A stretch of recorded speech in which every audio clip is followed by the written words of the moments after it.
Hello everyone, आज है 18 मार्च और आज इस वीडियो में हम बात करने जा रहे हैं सुज़लॉन एनर्जी के बारे में। 38 रुपीज़ का शेयर है, 3% का डिक्लाइन आया है और काफ़ी ज़्यादा वॉलेटाइल है ये। पिछले एक महीने में 17% तक गिर गया है, लेकिन बीच बीच में ना इसने अटेम्प्ट तो करे हैं तेज़ी दिखाने के। अगर आप देखोगे तो एक दिन में तेज़ी दिखाने का अटेम्प्ट करता है, गिर जाता है, अटेम्प्ट करता है, गिर जाता है। अटेम्प्ट करा था 2 दिन, आज वापस यहाँ पर ये गिर गया है। तो उसके बारे में भी बात करेंगे कि सपोर्ट कहाँ पर है, रेजिस्टेंस कहाँ पर है। देखिए, वीडियो को शुरू करूँ उससे पहले अगर आपने अभी तक चैनल को सब्सक्राइब नहीं किया है तो प्लीज़ अभी इसे सब्सक्राइब कर लीजिए, क्योंकि आगे भी बहुत सारे वीडियोज़ हैं जो आपको काफ़ी ज़्यादा हेल्प करेंगे। तो 38 रुपीज़ का शेयर है सुज़लॉन का। एक महीने में 17% का डिक्लाइन है। एक साल में अगर आप देखोगे तब भाई साहब खूब पैसा बना कर दिया है। एक साल में तकरीबन 400% का ग्रोथ है। अब देखिए, 8 रुपये से लगातार भागा था ये, 50 रुपये पर गया था। वहाँ से जो गिरावट है वो शुरू हुई है और अभी भी ये कहना कि बॉटम बन चुका है ये जल्दबाजी होगी। हालांकि 35 रुपये का एक इनिशियल सपोर्ट यहाँ पर ज़रूर देखने को मिल रहा है। और अगर हम बात करने जाए इस कंपनी में तो देखो, वॉल्यूम की अगर बात करें तो 1 करोड़ से भी ज़्यादा के शेयर्स यहाँ पर ट्रेड हो चुके हैं।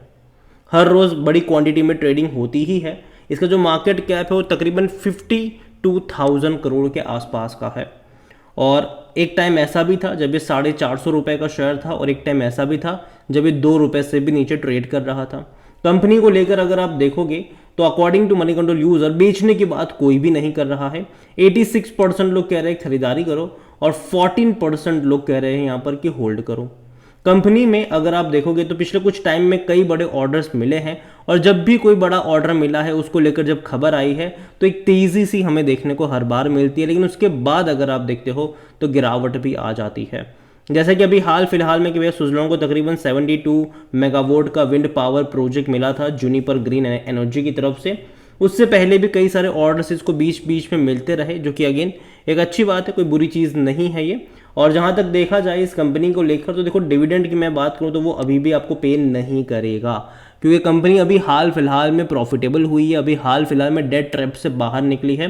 तो इतना जल्दी मुझे लगता नहीं है कि कंपनी डिविडेंड पे आउट करने की कोशिश भी करेगा आपको। अगर आप इनकी वेबसाइट पे जाओगे तो भैया देखो, विंड एनर्जी का काम है इस कंपनी का, और विंड एनर्जी में एक बड़े प्लेयर के तौर पर खुद को एस्टैब्लिश कर भी रहे हैं ये, जो कि काफ़ी अच्छी बात है।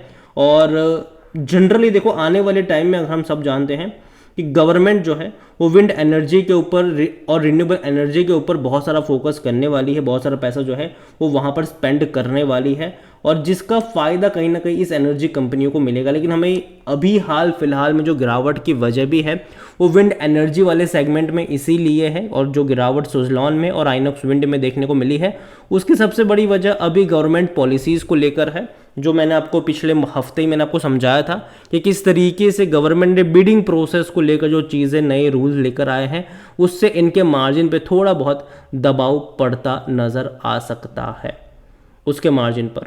और जहाँ तक अगर आप देखो तो इनकी इंस्टॉल कैपेसिटी काफ़ी अच्छी है। कंपनी अगर आप देखो तो विंड एनर्जी सोल्यूशन प्रोवाइडर है, और इंडिया के अलावा इंडिया के बाहर के देशों में भी इनकी प्रेजेंस देखने को मिल रही है। लंबे समय से कह सकते हैं कि कंपनी काम कर रही है, लेकिन लंबे समय से कंपनी एक डेट ट्रैप में फंसी हुई थी, लेकिन अभी का सिनारियो कुछ अलग है। अभी अच्छी बात यह है कि कंपनी उससे बाहर आई, अब कंपनी ने ऑलमोस्ट डेट फ्री हो चुकी है। अब आने वाले टाइम में इनकी जो फिनेंशियल कॉस्ट है वो शायद बचती हुई नज़र आ सकती है। अगर आप देखोगे तो हाल फिलहाल में ICICI सिक्योरिटीज़ ने सुज़लॉन एनर्जी में बाय करने की रिकमेंडेशन दी है और 48 रुपीज़ का टारगेट दिया है। 48 रुपीज़ का टारगेट है यहाँ पर, और ख़रीदारी की रिकमेंडेशन है उनकी तरफ से। यहाँ पर अगर आप देखोगे वैल्यूएशन, तब जाके भाई साहब महंगा लगेगा। 78 का पी है, सेक्टर पी 55 का है, तो बोलिए सस्ता तो ये नहीं है।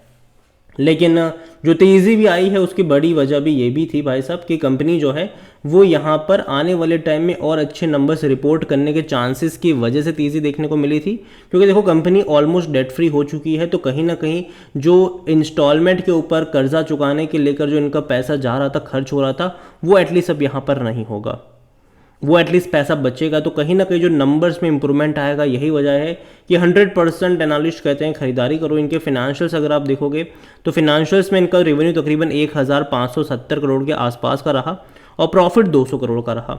और ये अच्छा इसीलिए है क्योंकि ये कंपनी पहले लॉस कर रही थी, बड़े बड़े लॉस कर रही थी।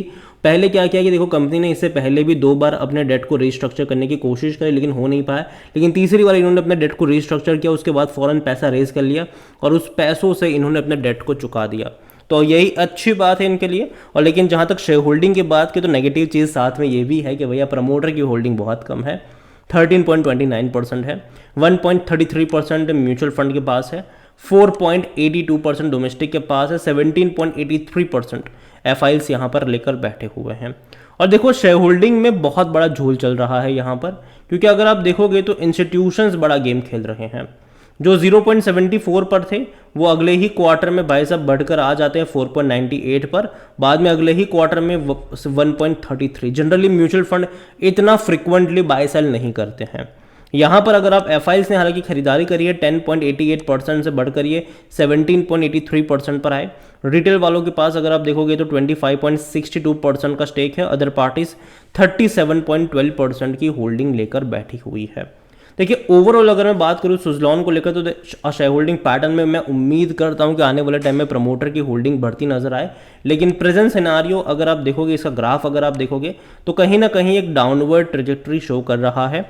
अटेम्प्ट किया है इसने बीच बीच में तेजी दिखाने का, लेकिन हर बार वहां से गिरता है। मुझे लगता है कि जो 32 से 35 का जो रेंज है वहाँ पर एक सपोर्ट, एक बेस यहाँ पर बनना चाहिए। लॉन्ग टर्म के लिहाज से मुझे कंपनी अब ख़राब नहीं लगती है, क्योंकि कंपनी ने अपने काफ़ी सारा पैसा जो कर्जा कह लो वो चुकाया ज़रूर है। और दूसरी बात यहाँ पर यह कि पिछले कुछ टाइम में कई बड़े ऑर्डर्स भी इनको मिले हुए हैं, क्योंकि अगेन अच्छी बात है, कई बड़े ऑर्डर्स मिले हैं, ये काफ़ी अच्छी बात है। अब देखते हैं कि आने वाले टाइम में इनके क्वार्टरली नंबर पर क्या असर मतलब इसका असर पड़ेगा। मैं उम्मीद करता हूँ कि रिजल्ट जो है वो कंपनी के अच्छे आए और कंपनी अच्छा परफॉर्म करे, लेकिन अभी के लिए मैं इतना ही कहूँगा कि जिनके पास है वो चाहो तो होल्ड कर सकते हो, लेकिन आपको नज़रिया जो है वो लॉन्ग टर्म का रखना पड़ेगा। लेकिन जहाँ तक बात आती है फ्रेश बाइंग की, जैसे कि मैंने कहा बाय ऑन डिप्स की शुरुआत हो सकती है 32 से 35 रुपए की रेंज के आसपास। तो अगर 32 से 35 रुपए के आसपास अगर आपको सुज़लॉन का शेयर मिलता है तो वहाँ पर बाय ऑन डिप्स की शुरुआत हो सकती है। अगेन मैं यहाँ पर वर्ड इस्तेमाल कर रहा हूँ बाय ऑन डिप्स, इसका मतलब ये नहीं कि आप किसी एक लेवल पे बहुत सारे शेयर्स खरीद के बैठ जाओ। आपको यहाँ पर हर 10 से 12% के डिक्लाइन पर धीरे धीरे ऐड करने के जो मौके हैं वो ढूंढने चाहिए। अगेन ये मेरा पर्सनल ओपिनियन है, बाकी मर्जी आपकी है। वीडियो को यहीं पे एंड करता हूँ। पसंद आया हो तो लाइक करो, शेयर करें। चैनल पर अगर पहली बार हैं तो प्लीज़ सब्सक्राइब करें। और सुज़लॉन एनर्जी के बारे में आप क्या सोचते हैं वो भी आप मुझे कमेंट में लिख कर बता सकते हैं। Thank you.